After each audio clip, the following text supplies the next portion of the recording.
foresee the scheduled 3 5-minute rounds.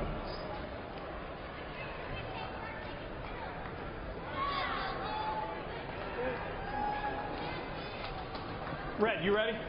Blue, you ready? Let's go, gentlemen. This heavyweight contest underway, the two-touch gloves. Cole, plenty of KO power, 10 of his 18 wins coming via form of knockout. Cormier proving to be very well-rounded early in his career. His 6 wins comprising 3 knockouts and 3 submissions. Cole really being wise by using that jab to set up the right hand to avoid that clinch. He's got to stay out of that thing. He got nailed by a jab from Cormier. We knew that was coming. Yeah, I know our Strikeforce web designer knows how that kick feels. Inside leg kick from Cormier. You know, it's a very good kick for a guy that's just been involved in MMA for a year and a half, coming from a wrestling background. You don't see it happen that fast. Well, when you're with a camp called American Kickboxing Academy, something tells me you're going to learn a thing or two about that, as we say a very special hello and Happy New Year to all the brave men and women around the world watching on the American Forces Network. We hope you're enjoying Strikeforce Challengers. Thank you for everything that you do. Uppercut from Cormier jacks the jaw of Cole. Another kick. And boy, just intercepting that overhand right from Cole, the push kick from Cormier. Cormier using all different kinds of techniques that are very sophisticated. Oh! Beautiful throw there by the Olympic wrestler right into side control. Man, he's laying down an instructional right now. You know, that was some sharp wrestling, man. He hit 2 inside trips, missed them both, and then boom, hit the lateral drop. That's some really cool transition stuff right there. And Pat, talk a little bit more as he's looked like he's going for a guillotine here. Transitions in MMA, something that, you know, as we're enjoying a bigger audience tonight, what is exactly what are you talking about when you talk about transitions? You know, the guys that can transition from punching to a takedown into the grappling, into the striking, back and forth, it all becomes one thing to them. It's no longer wrestling and kickboxing and boxing. It's fighting. And you can see the superiority in the wrestling here early on as Cormier riding his back momentarily, now has the body lock. You do not want to be here with Daniel Cormier, because if he gets his hips underneath you, you are going for a ride. Well, speaking of transitions, though, to give Cole credit, he did stand back up from under Daniel Cormier. Very Absolutely. good point. And he was also an All-American at Southern Oregon. And just like a lot of wrestlers, missed the competition when his wrestling career ended. And man, I think, you know, MMA was a godsend to wrestlers. Yeah, everybody's got their highest level, their professional sport, except wrestlers. And then when MMA came along, all the wrestlers started salivating. Come on, guys. Well, one thing, there was a lot of criticism in the last couple of months that wrestling was a boring style, was going to slow down MMA. But with guys like Daniel Cormier and even Devin Cole, that's not being true, because these guys are truly well-rounded at this point. Stalemate in the stand-up right now. Short uppercut, elbow from Cole. Quick right hand from Cormier, closing the gap again. Giving up 3 inches in the reach advantage and just really wearing down Cormier, the heavier guy, using his weight well here against the fence. Yeah, but you know what? Look at Cole. You can see he's got some very good wrestling skills. He's dealing with an Olympian, 2-time Olympian.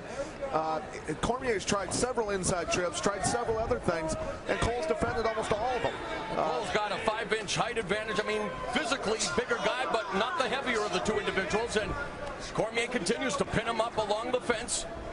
To follow up on what you said, Pat, Cole himself told us that his MMA wrestling was better than Cormier's. Well, and you know, conceptually it may be. Obviously, pure wrestling, Cormier has much higher, a higher pedigree. But I tell you what, he's doing a great job in this fight. Yeah, Cole is there and he's throwing. Final minute, overhand right connects from Cormier, and Cole took it. Kind of a slap. Uppercut. Right there, you saw the transition. There's the head kick from Cormier, another kick. And in the final minute, Cormier beginning to really diversify his striking attack. Misses with the wild right. One thing I like about Cormier is he's using head movement after the kicks. Uppercut, man, Cole can take a punch. There's the trip takedown by Cormier, sending a message to the judges. Takedown into the open guard of Cole, final 40 seconds.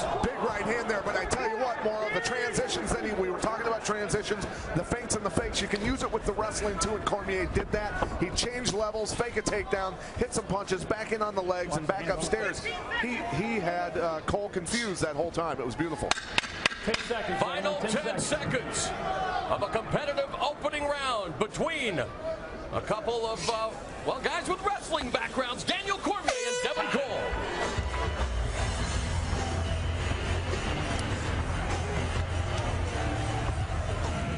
Great first round. I tell you what, there's Cormier. He tried the inside trip and then tried it again. The cage saved him, and then boom, big throw by Cormier. Great transitions, chaining things together. Cormier's got great striking. That barely missed the chin. That kind of hit the side of the head of Cole. Had that landed on the button, it might have been over. You talk about wrestlers being able to kick. It takes a long time for him to learn. But I tell you what, he's pretty flexible for a big boy. Very fluent with his kicks. Nice to see downs, hitting uppercuts, hooks. Boom, back in, change levels again. Got the takedown. Cole was very confused at that point. Corner him out, corner him out. Corner him out, corner him out. You ready? You ready? Let's go, gentlemen. Cole, the most experienced fighter that Daniel Cormier has faced. Cormier saying he's ready for the next challenge.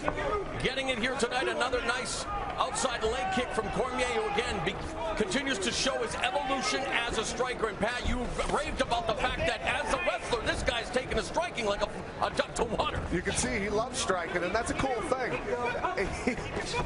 He understands that being a great wrestler makes him a dangerous striker already, because everybody's afraid of the takedown. Beautiful, Working beautiful wizard.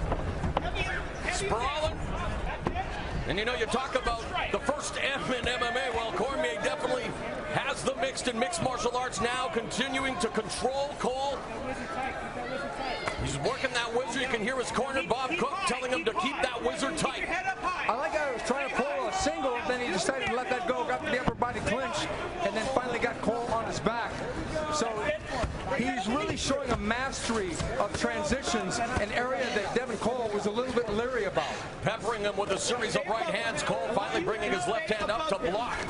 Just being smothered by Cormier against the fence. Yeah, you've got to put yourself in Devin Cole's position here. Imagine a guy that's as powerful as Cormier, and you can't understand how strong those guys are until they grab a hold of you. But you're pressed against a cheese grater. You know how much the chain link fence hurts on the back of your head when you've got a guy smashing you into it.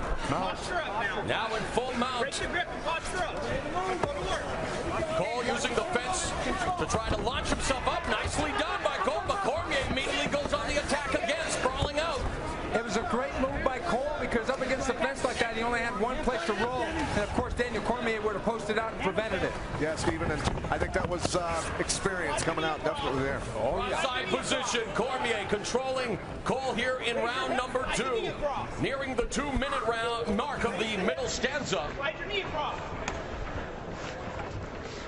Side control, and it appears that Daniel Cormier is not very interested in submissions right now, mainly positional control and punches. We should mention that only one of Cormier's 6 previous fights has gone into the second round, and that ended at the 3:39 mark at Challengers 3 in September of last year when he defeated Gary Frazier. Again, a much bigger challenge in terms of experience here in Devin Cole, but Cormier showcasing again the mixed and mixed martial arts. We've seen the wrestling, we've seen the top control, we've seen the striking. Yeah. Anything you'd like to see from him here at this stage? You know what? He's doing what he has to do. He's keeping pressure on Devin Cole. Not going to make a mistake and go for a submission and lose position. He's just going to keep wearing him out and punishing him. He's doing his job. And he's worked Cole away from that fence to where Cole can't use that to spin around or to wall walk back up. He might have learned something from that first roll, huh? Only like 2 or 3 low kicks, and look at that leg. There's a right hand right into the midsection of Devin Cole, trying to drive the wind out of the lungs there, now into north-south. Oh, lots of options there. And again, the scramble by Cole, but Cormier always one step ahead of him. Back into north-south position. Blisters the body with another shot. There's an elbow to the rib cage, and he continues to ride Devin Cole here in round 2. Puts the first hook in. And Cole did a good job of dropping his hip right there right away. But one thing that you'll notice, and we'll see if they transition again, but I tell you what, Cormier's doing a great job of keeping all of his weight on Cole the whole time. Looking for that rear naked choke. 3 wins via submission. One of them has been via RNC, the other due to strikes. So it's obviously a submission that Daniel Cormier has worked on a lot in the gym with Dave Camarillo, the proprietor of Guerrilla Jiu-Jitsu. Final minute, 50 seconds now, and it's been all Daniel Cormier in round 2. It's going to be very hard for him to get Devin Cole because Devin Cole understands how to control that top arm.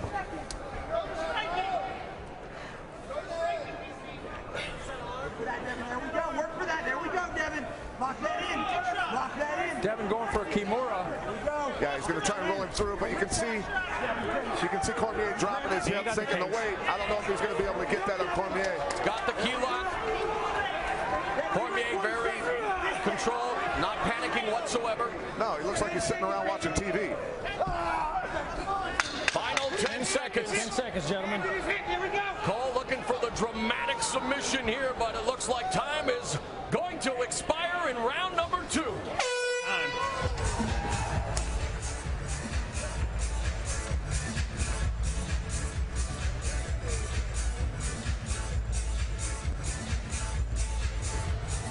Cormier was all over Cole in the first round here. See Cole trying to hit a takedown, gets withered and dumped onto his knees by Cormier. Beautiful, powerful hips by Cormier. I can't imagine how powerful that kid is. Never had him grab me, don't want him to. And then here, that's experience right there. Walking up the cage and getting himself out of a horrible position. Cole did a great job there, had some good composure. But now here you go. Boom, big body shot. His hand disappeared in his belly. That's some power there. The belly of the beast. Yeah, nice shot.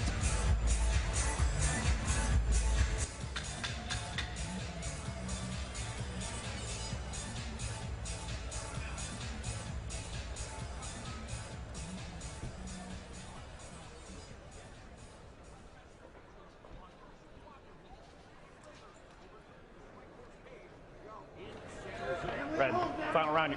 Back to your corner. You ready? Blue, you ready? Let's go, gentlemen.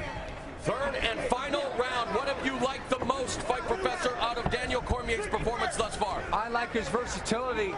He pretty much kickboxed the early part of the first round, got that round in the bag 10-9, and then, of course, he wrestled and proved his dominance in that position. Went for a couple of submissions, didn't get him, moved out of them, and controlled the round. How do you have it after 2 rounds? I've got it 20-18, 2-0 for Daniel Cormier. Coach, you've been in the corner of many champions. What does Devin Cole have to do here, knowing perhaps that he is down by 2 rounds? I mean, he's got to go for a KO. Got to go for a KO here. He's got to win by knockout. He's definitely down 2018, as Steven said. So this is where you begin to take those chances then, right? You just start letting leather fly, get into a low stance, avoid the takedown attempts by Cormier, and let it happen. Pretty much doing it. And Amanda Nunes. Yeah. That's what you need to do. Just throw. Push your weight. Push your weight, Devin. Cormier's got some sneaky little uppercuts. He just hooks the head real quick, boom, pops him in there. Very, very good technique on that. Working the over-under now, the 50-50 position along the fence. You mentioned technique, Pat. I would have to say that Cormier has really become a technician in every aspect of the game. Yeah, he's very smooth this early in the career. And this is uncharted waters for Cormier. The first time he's been in the 3rd round, does not look the worse for wear whatsoever. No, I think that has a lot to do with one. Obviously, he's a superior athlete, but his composure. You look at him the whole time. His facial expression really never changes. Great poker face. Cole felt it was the 3rd round that was going to be Cormier's undoing because he said he'd never been this deep and he wanted to take him here. Let's see if he can capitalize. Well, referee Greg Fricklin giving Cole an opportunity to pull out a dramatic win, calling for the break. I think it was a good call by the referee, and if I'm Devin Cole, I'm saying thank you. And there's that sneaky uppercut you were talking about. Overhand right, left hand just misses from Cormier. Immediately regroups, looking for the shot. Oh, there's a nice job by Cole. Have to watch that knee, though. No knees to the head of a grounded opponent, but Cormier immediately gets his back again with Cole in the turtle position. Nice little scramble, but when you look at Devin Cole's a very good wrestler, make no mistake. It was a scramble. The Olympic level wrestler comes out on top in that. And really, at this stage of his career, Devin Cole, a perfect opponent for Daniel Cormier. Giving him the rounds, giving him the necessary competition. Sure, he's losing, but he's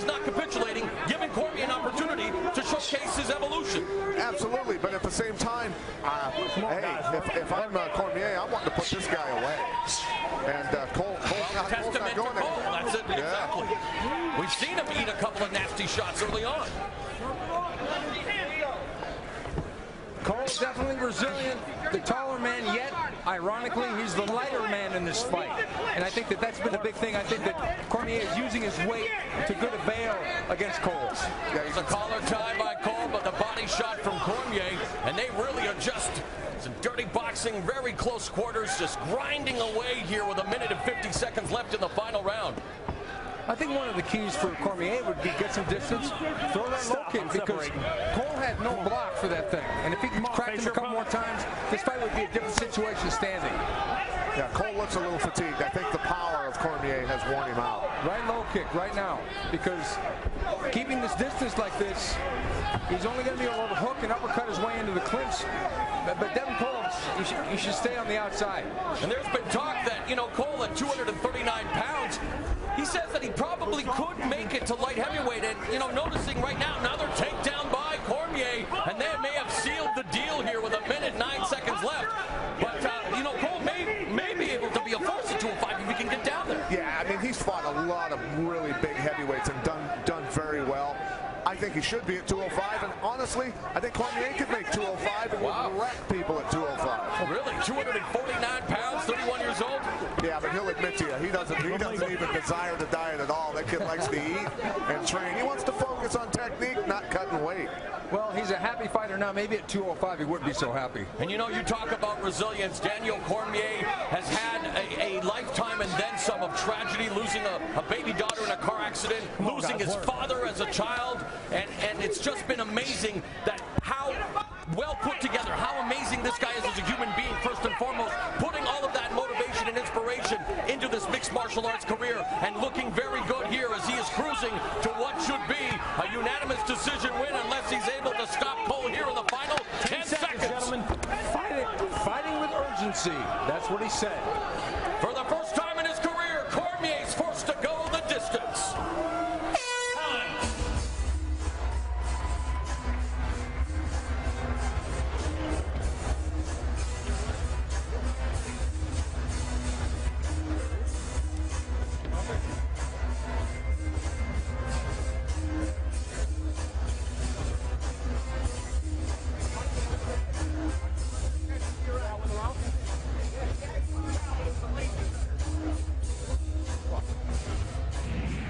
Overall, a pretty competitive round. Cole did a good job, but here's Cormier shooting. He shot from too far out, didn't set it up enough with his takedowns.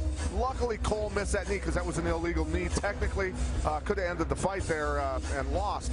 And then here's the punches in the clinch, something that Cormier is doing really well. He's transitioning, tying up, changing levels, throwing uppercuts, grabbing the head, throwing another uppercut. Beautiful stuff. And then here, finally, the inside trip works for him. Good timing on it, further, far enough away from the cage where Devin didn't fall against the cage and save himself. Nice way to finish the fight for Cormier. And Devin did a lot, but he was always a little bit short in all the exchanges. Yeah, I mean, Cormier is just a quick guy. He has good head movement, slides inside of the reach of Cole, and did a beautiful job. Great fight for him. As long as I wanted to. You did a good job, though. You did a good job. Tough guy. All right, ladies and gentlemen, we go to the scorecard where all three judges cage side scored the bout 30-27 for the winner by unanimous decision, Daniel Cormier. Daniel Cormier improving to 7-0. Congratulations, Daniel. The first time that you've gone the distance, and really you talk about your evolution as a fighter. You said you were ready for a challenge. Devin Cole gave it to you tonight, didn't he? Yeah, man, he did an incredible job. He fought well, fought hard. He can take a shot. I landed some pretty decent shots on him, and a little disappointed, but... Why is that? Because at the broadcast table, Pat Miletich, Stephen Quadros, and myself continue to really rave about your evolution as a fighter, yet I can see it on your face. Why are you disappointed with the win? I don't think we expect a performance like that at AKA and my coaches, so I feel like I kind of let him down, but I appreciate it. You know, I appreciate the opportunity for Strikeforce and Devin for taking the fight. What's next for you, do you think? What's the next step? I mean, I want to continue to improve and move up.